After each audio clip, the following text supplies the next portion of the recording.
السلام علیکم ورحمۃ اللہ وبرکاتہ۔ ناظرین، آئیے آپ سبھی کا استقبال ہے، خیر مقدم ہے آپ کا اپنا یہی یوٹیوب چینل MM اکیڈمی میں۔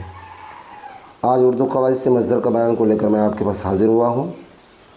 اردو قواعد کو سمجھنے کے لیے اور کسی بھی زبان کو صحیح سے بولنے، لکھنے، پڑھنے، پڑھانے، سمجھنے، سمجھانے کے لیے قواعد کا جاننا ضروری ہوتا ہے، اور اس میں سے ایک جو ہے مصدر ہے جس کا جاننا نہایت ہی ضروری ہے۔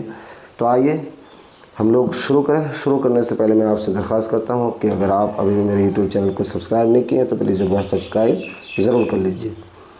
ناظرین، جیسا کہ دیکھ پا رہے ہیں آپ، کیا ہے مصدر کا بیان۔ مصدر کا بیان اسی پر بات کرنے والے ہیں، اس کے اقسام پر بات کرنے والے ہیں، اس کی تشریح پر بات کرنے والے ہیں۔ مصدر کا بیان، مصدر کسے کہتے ہیں؟ مصدر وہ اسم ہے جس سے کسی کام کا ہونا یا کرنا بغیر زمانے کے معلوم ہو۔ مصدر کسے کہا جاتا ہے؟ مصدر وہ اسم ہے جس سے کسی کام کا ہونا یا کرنا بغیر زمانے کے معلوم ہو، جیسے کرنا، دوڑنا، سونا، مارنا، بھاگنا، پڑھنا وغیرہ۔ یہ تمام کے تمام کیا ہے؟ مصدر ہے۔ اور مصدر کو پہچاننے کی آسان صورت یہ ہے کہ اس کے آخر میں کیا ہو؟ نہ ہو۔ عام طور پر اگر اس کو پہچاننا چاہتے ہیں تو جس لفظ کے آخر میں اگر نہ ہے تو وہ مصدر ہے، جس کو فعل بھی کہا جاتا ہے۔ انگلش میں فعل کہا جاتا ہے اور ہندی میں کریا کہا جاتا ہے۔ اب مصدر کی کتنے قسمیں، آپ سے سوال ہو سکتا ہے کہ مصدر کی کتنے قسمیں ہیں؟ دیکھیے BPSC TRE وغیرہ میں اس طرح کا سوال آیا تھا، سکشمتا میں بھی آیا تھا کہ بھئی مصدر کی کتنے قسمیں ہیں؟ 2 3 4 6 آپشن دے دیا، اس میں آپ کو ٹک لگانا تھا۔ اگر آپ سہایک اردو انوادک کی تیاری کر رہے ہیں، BPSC TRE کی تیاری کر، TRE 4 کی تیاری کر رہے ہیں، یا پھر کسی بھی کمپٹیشن ایگزام کی تیاری کر رہے ہیں، تو اس طرح کے سوالات آ سکتے ہیں۔ اس لیے آپ کو یہ جاننا ضروری ہے کہ مصدر کی کتنے قسمیں ہیں، اور مصدر کے اگر 6 قسمیں ہیں تو کیا کیا ہیں، یہ تفصیلات میں ہو گیا، لیکن 6 قسمیں آپ کو یہ جاننا نہایت ہی ضروری ہے۔ اگر اس کا ڈیپلی جائیں گے تو اس کی تفصیلات میں جو ہے کیا کیا ہے وہ جاننا ضروری ہے۔ تو جیسا کہ آپ دیکھ پا رہے ہیں کہ مصدر کی کتنے قسمیں؟ 6 قسمیں ہیں۔ پہلا کیا ہے؟ مصدر اصلی یا وضعی، مصدر اصلی یا وضعی۔ دوسرا ہے مصدر جعلی یا غیر وضعی۔ تیسرا ہے مصدر مفرد، اور چوتھا ہے مصدر مرکب، پانچواں ہے مصدر لازم، اور چھٹا ہے مصدر متعدی۔ سمجھ رہے ہیں؟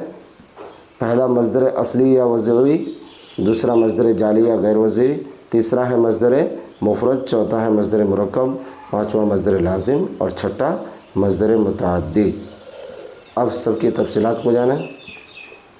مصدر اصلی یا وضعی کسے کہا جاتا ہے؟ مصدر اصلی یا وضعی پہلی قسم جو ہے وہ کیا ہے؟ وہ مصدر ہے جسے اہل زبان نے اپنی زبان کے لیے مصدر ہی بنایا ہو۔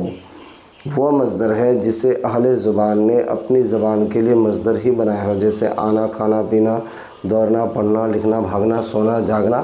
یہ تمام کے تمام کیا مصدر اصلی یا وضعی ہے، یعنی پہلی قسم جو ہے وہ مصدر اصلی یا وضعی ہے۔ اس کی مثال آپ یہاں پر دیکھ لیے۔ اچھا، مصدر جعلی دوسری قسم، مصدر جعلی یا غیر وضعی وہ مصدر ہے جو غیر زبان کے لفظ میں مصدر کی علامت بڑھا کر بنایا گیا ہو۔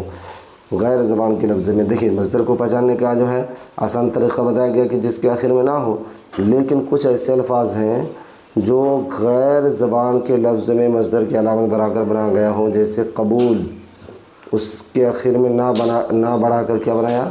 قبولنا، جیسے قبول سے قبولنا۔ تو اس طرح کے الفاظ اگر ہیں تو وہ مصدر جعلی ہے یا غیر وضعی ہے، ٹھیک ہے۔ تیسری قسم مصدر مفرد۔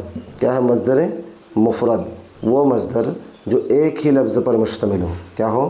ایک ہی لفظ پر مشتمل ہو اور مصدر کا مفہوم دے۔ ایک ہی لفظ پر مشتمل ہو اور مصدر کا مفہوم دے، جیسے توڑنا، بھاگنا، دوڑنا۔ یہ اگر اس طرح کے الفاظ ہیں تو وہ مصدر مفرد ہے۔ مفرد کا معنی اکیلا۔ آگے دیکھیں، اگلا کیا ہے کہ مصدر مرکب۔ مفرد کا الٹا مرکب۔ تو مصدر مرکب وہ مصدر جو 2 لفظوں سے مل کر بنایا گیا ہو، یعنی جیسے وہاں توڑنا ایک لفظ سے ہی مصدر بنایا گیا، یہاں جو ہے وہ مصدر جو 2 لفظوں سے مل کر بنایا گیا، جیسے طلب کرنا۔ طلب ایک الگ لفظ ہے، کرنا ایک الگ لفظ ہے، دونوں کو ملا کر جو مصدر بنایا گیا اس کو مصدر مرکب کہتے ہیں، جیسے طلب کرنا، مدد کرنا، نصیحت کرنا۔ تو تو پھر سمجھ لیجیے مصدر مرکب وہ مصدر جو دو لفظوں سے مل کر بنایا گیا ہو، جیسے طلب کرنا، مدد کرنا، نصیحت کرنا۔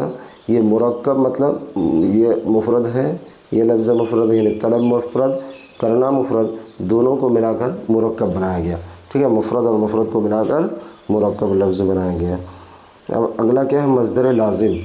کیا بھائی؟ مصدر لازم وہ مصدر جس سے بننے والا فعل صرف فاعل پر ختم ہو جائے۔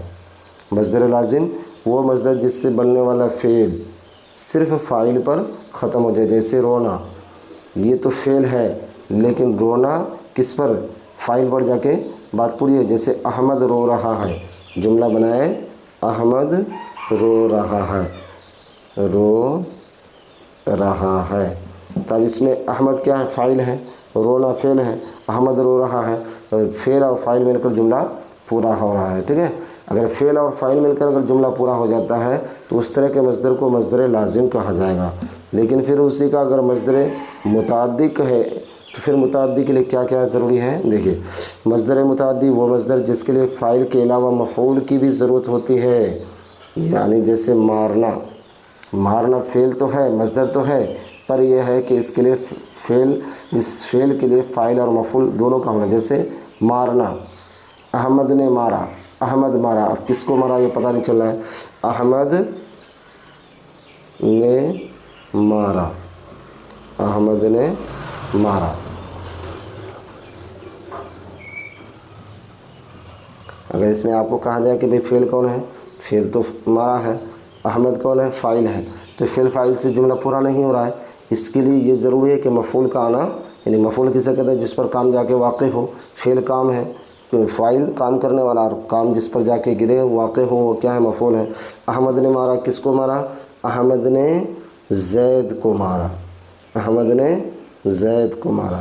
اب دیکھیے، احمد مارنے والا فاعل، مارا فعل، کس کو مارا گیا؟ زید کو، تو گویا کہ زید کیا ہو جائے گا؟ مفعول ہو جائے گا۔ تو مصدر متعدی وہ مصدر جس کے لیے فاعل کے علاوہ مفعول کی بھی ضرورت ہو، جیسے مارنا، تو صرف مارنا یا مارا اگر بولنے سے وہ مصدر متعدی کہلائے گا، کیونکہ مارا یا مارنا جو ہے نا یہ فعل تو ہے لیکن یہ فاعل کے ساتھ اپنی بات پوری نہیں کر پاتا ہے، اس کے لیے مفعول کا ہونا ضروری ہے۔ تو جیسا کہ اس جملہ میں آپ دیکھ رہے ہیں، احمد نے مارا، کس کو مارا بھائی؟ بات پوری نہیں ہو رہی ہے۔ اگر وہیں کہہ دیا جائے احمد نے زید کو مارا تو گویا کہ احمد فاعل، مارا فعل اور زید مفعول، تو اس طرح کے الفاظ کو مصدر متعدی کہا جاتا ہے۔ تو ناظرین، جیسا کہ آپ نے دیکھا کہ مصدر کی کتنی قسمیں ہیں؟ مصدر کی 6 قسمیں ہیں، اور کیا کیا ہیں؟ مصدر اصلی یا وضعی، مصدر جعلی یا غیر وضعی، مصدر مفرد، مصدر مرکب، مصدر لازم، مصدر متعدی۔ تو یہ جتنی بھی جو ہے مثالیں دے کر سمجھایا گیا، اس ویڈیو کو بار بار دیکھیے، ہر ایک کچھ چیز کو سمجھ لیجیے، انشاءاللہ العزیز آپ کو پورا کنٹھستھ یاد ہو جائے گا۔ اور اگر آپ ان چیزوں کو اگر بڑھیا ڈھنگ سے نہیں دیکھیں گے، نہیں سمجھیں گے، تو پھر آپ کو پتہ ہے مصدر پر جا کے کنفیوژن آپ کو ہمیشہ رہے گا۔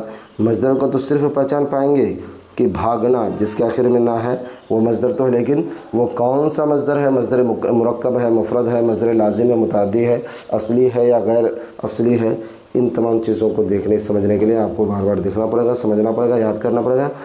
چلیے، بہت بہت شکریہ، آپ ویڈیو میں بنے رہے، اور میں امید کرتا ہوں کہ اگر آپ اسی طریقے سے محنت کرتے رہے تو انشاءاللہ کامیابی آپ کی قدم چومے گی۔ ملتے ہیں اگلے ویڈیو میں، خدا حافظ۔